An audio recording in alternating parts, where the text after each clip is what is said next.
Okay, so it's not been long since the last one came out. Was it about 18 months since the last one now? Yeah, it was last one was Capacitor was released 1st of June. Yes, so very similar. 2 years 2 ago. years. So yeah, 2014. That's right. Yeah, because we released it at the same time we did the Celebrate. Yes, gig. that's right. That's right. So yeah. And that's right. And Lee was just saying to me that he wanted you to go out gigging, but you said no, wait one new album. It's always the dilemma, really. I mean, we. There's several problems for me gigging. One of the issues is it requires me to sort of get together a group of musicians that you're on different places. We're on different places and in different musically in different places because they're not sort of full-time musicians that work on my sort of stuff. So it would require lots of money and time for them to sort of rehearse and do that sort of thing. The other issue is that inevitably any time I spend sort of preparing and rehearsing for gigs and putting all that together is impacting on any writing that I do because there's only a sort of certain amount of time that I've got to do this. So what that means really is that it sort of delays the next release, and I think that was a trap that maybe I got into really on the last album, that although 2 years probably isn't a long time between releases, it's enough time at these days for you to sort of get forgotten about, and I think that's maybe one of the things that can happen is that you've got to keep music coming out. I think, especially when so many other people are throwing out albums, is that you've got to keep in the public consciousness. And I think I suffered a bit with that, with sort of not doing anything last year, other than sort of the writing started too late really to get an album out last year. So it meant that there was like a 2-year gap, which is hopefully something I'm not going to do this year. I'm hoping to get something else out next year as well.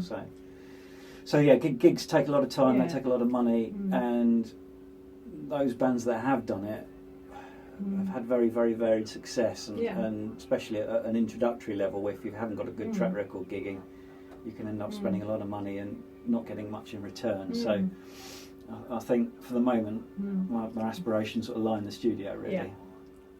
So how soon after Capacitor did you start getting this idea off the ground, and what were you reading or what were you thinking at the time to be honest, I can't actually remember how it the first germs. I mean, it was easy with The Man Left in Space. I was reading that the astronaut sort of accounts, and that was a fairly obvious link. But this time it was very it just sort of came by osmosis more. This one. Oh right.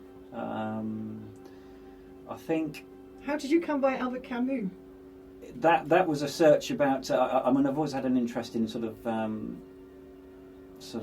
the human condition, if you like. So I think it's probably the Cosmograf thing. Is that each album describes an aspect of the human condition. So again, I was probably spending some time sort of researching philosophers and that sort of thing, and different sort of branches of philosophy, and you get this sort of wonderful area of sort of what we call existentialism.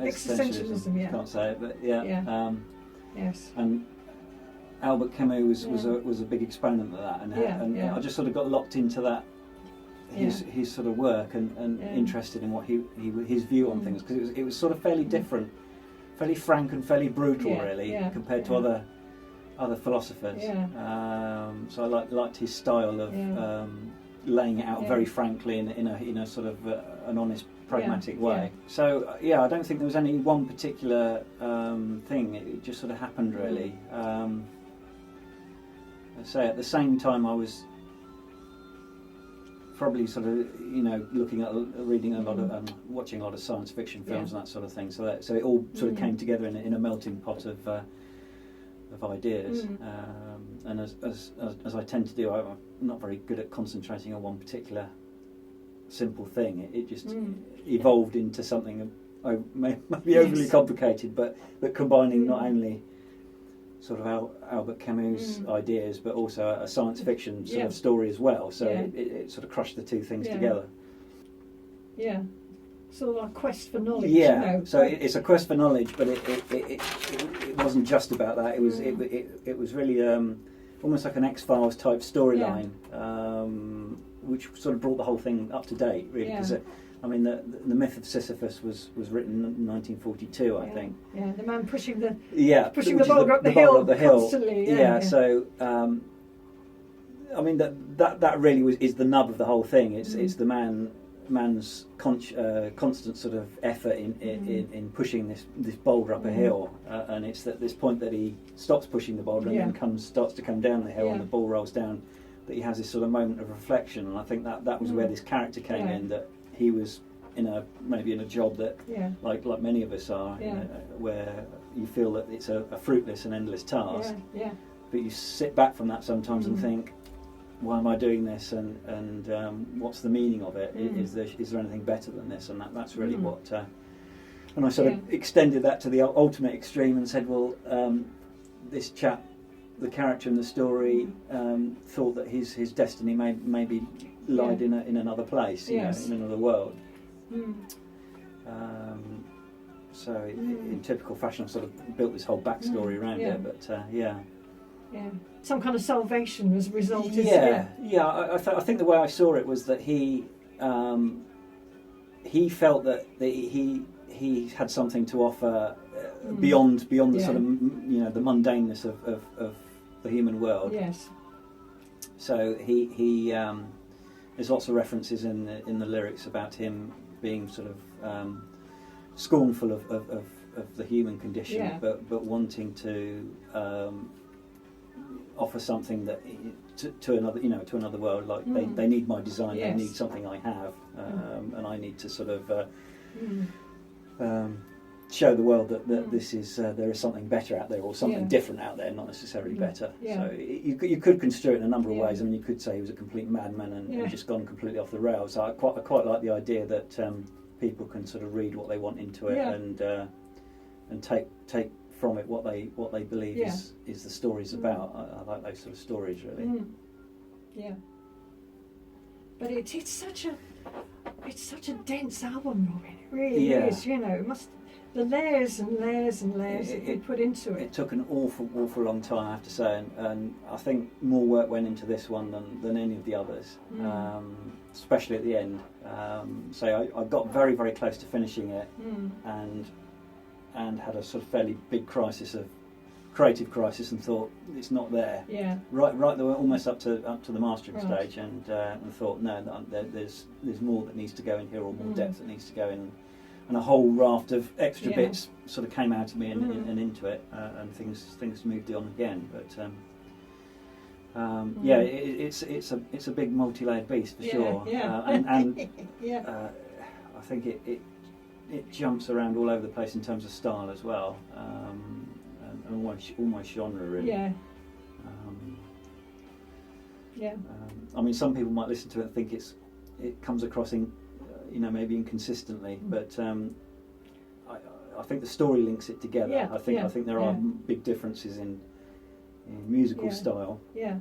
But I think the story and the concept sort of pull it all together, really. Yeah. Well, you got your big Pink Floyd ending as well. Yes, and there's a very big Pink Floyd ending. I noticed that. Which everybody likes. So it's great. But I mean that was. If you contrast that track to something like Full War Euphoria, I mean that's almost like I think it strikes me as something almost like a Red Hot Chili Peppers type track in places, and there's that sort of feel to it, quite sort of rock funk type feel to it. So there's some quite big contrasts there. Those things tend to happen to me when I'm writing over a long period, because I get bored writing in the same way. So you like to experiment with different sounds, different styles. So you end up sort of bringing all that into the same album. Yeah.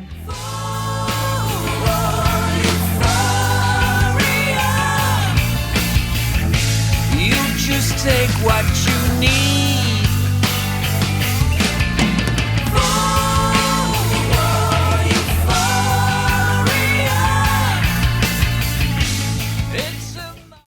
Whereas yours come on more the epic scale at times, don't they? Yeah. I think because there's so much going on, they tend to feel a lot longer than they really are. It could be that. You pack so much into That's them. right. It's there's this sort of element of throwing the kitchen sink at things. You know, sort of just getting absolutely everything you can in there. And it's probably something I've done, tried to do on a lot of the albums, really.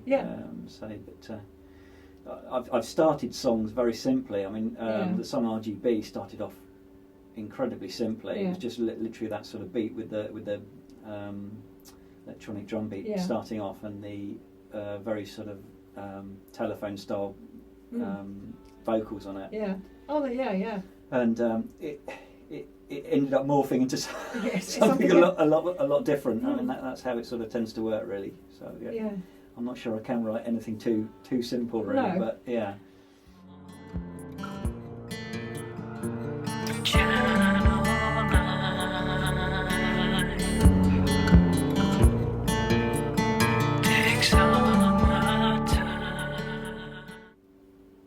Is that because there's so much going on in your head? Yeah, I think so. Yeah. Or is it just the constant process it's going on? It's the constant process and being a sort of kid in a sweet shop, I think, as well as thinking this would sound really good at it, and this would sound really good, and I mean, there is a point you have to stop, of course.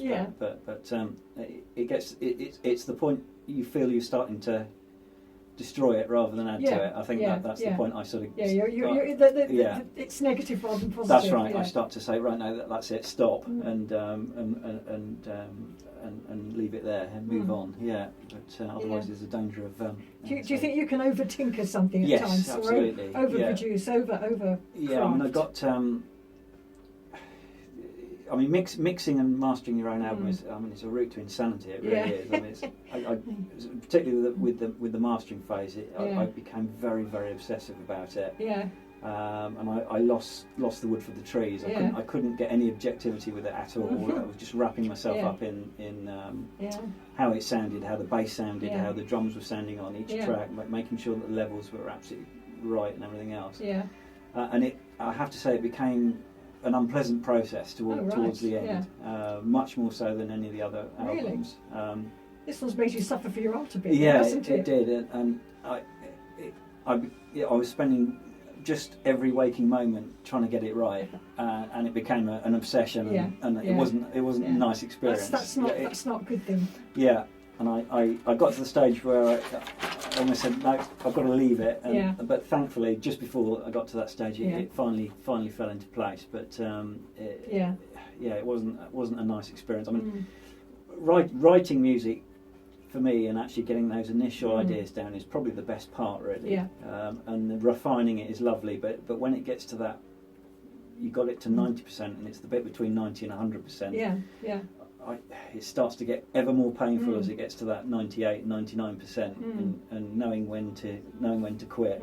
So how would you kind of sum up this one? I mean, what to you is sort of like the top line messages? It's a very, very complex story in many respects. It is, it's multi. I suppose you could call it multifaceted. I mean, I think you can take it how you want it. A very basic level, you can say it's an alien-based story, and leave it at that. Well, the cover gives it that away. Doesn't it? And the cover's very literal with that. And I think many people will listen to the album, and that's probably all they're going to get from it. Is they'll just think it's an alien science fiction-based sort of story, and that's fine. If people, I'm quite happy with that. If people enjoy that, that's great. But you listen to your voice here. You sound as though you're in some kind of psychic pain here. I mean, I took a little bit of a risk with that one, I have to say. I mean, your voice sounds brilliant on this one. It's wonderful. It's a straight rock track, really, to me. I mean, it's purely inspired by people like Dio and maybe a bit of Zeppelin and things in there. But it's really a Sabbath stroke Dio track, really, that I've wedged into a prog album. Well.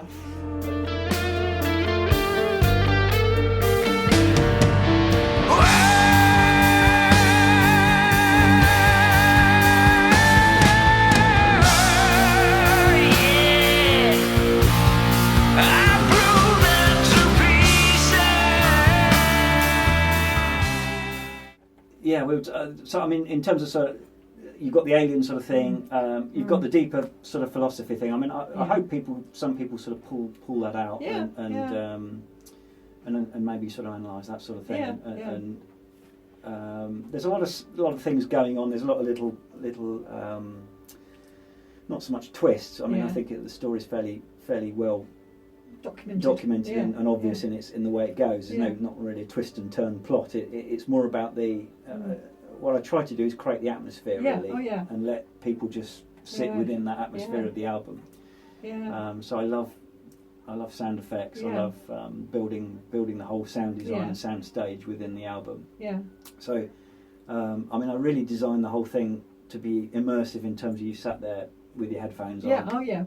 So back to when you're 14 with Dark Side of the Moon, really. That's it. You've got to concentrate, and you've got to sort of sit there, and you know, the opening sequence is that you've got this almost like a sort of a not theatrical, you know, a sort of soundscape going on. Lots of background noise and things, and crickets sort of chirping, all this sort of thing. So there's lots of atmospheric depth there that I think is really what I try and throw in, really. Well, this is you setting out your stall right to begin with. This is what you're going about now. I've done that really on the last sort of probably 3 or 4 albums now. So it's become a bit of a it's your calling card, isn't it? Yeah, if you like, and it's something I really enjoy doing. Is starting off with lots of different sound samples and effects and just bare instrumentation and just building into like a sound stage. I think it's maybe being a frustrated film director. I think. I see. So, this is I think that could be the issue. It's all coming out now. Yeah, it's having only having the sound tools and not the visual tools. But while this is all going on, there's definitely a sort of visual. Yeah, you can sort of see what's going on around it. That's going on in my head as I'm writing it. See, so there is a soundtrack in there somewhere, but it's that's what's happening. Yeah.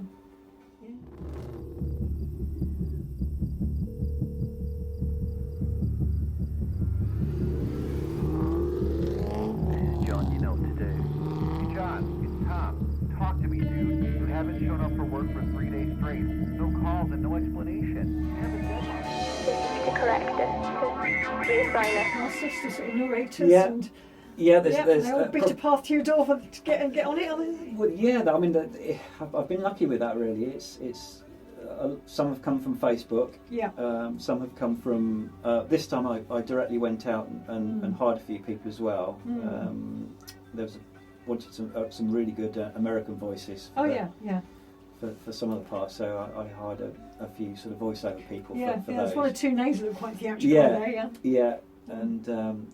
So there's quite a big voice cast, if you like. Yes. One thing I really didn't want to do, and I've always had a bit of a fear of this, is to try and make the whole thing too narrative like. And what I didn't want to do is turn it into something like, a sort of a play or a theatrical narrative. I think a musical, in other words. I mean, I don't really like musicals. I don't like the genre. No. So I very much wanted to keep it a very progressive rock album, but punctuated with these atmospheric voices and so very much how Pink Floyd had started the whole thing, really, that tradition of building that soundscape and what's going on in the background. So, but without that sort of